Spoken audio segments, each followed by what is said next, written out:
domestic terrorism. When she called this 37-year-old mother of three who was driving that car a domestic terrorist, that really was outrageous. We said it was an act of domestic terrorism. In no way is that outrageous. What we saw on the ground there, she had been stalking and harassing law enforcement throughout the morning, and then she went on to use her car as a deadly weapon.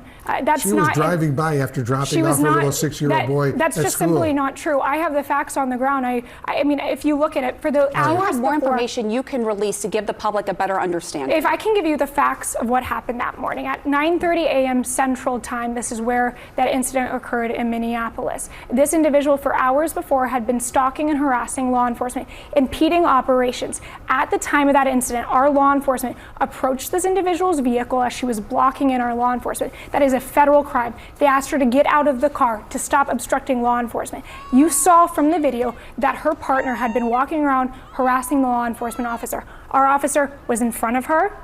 She gunned the vehicle, and that's when things turn dangerous and deadly. If you don't listen to lawful commands of federal law enforcement, if you use your vehicle as a weapon, that is absolutely an act of domestic terrorism. Hold on really quick. I mean, you just mentioned he stepped in front of the vehicle, and there is no confirmation. I mean, there have been different analysis of this vehicle, and of course we would love more facts to fill in the picture, but she's also turning the wheel, and he did step in front of the vehicle as part of this. Is that part of the training for ICE agents during an encounter with the vehicle? When you're trying to be, when they're being blocked, when you're being impeded, when you're cars were going by.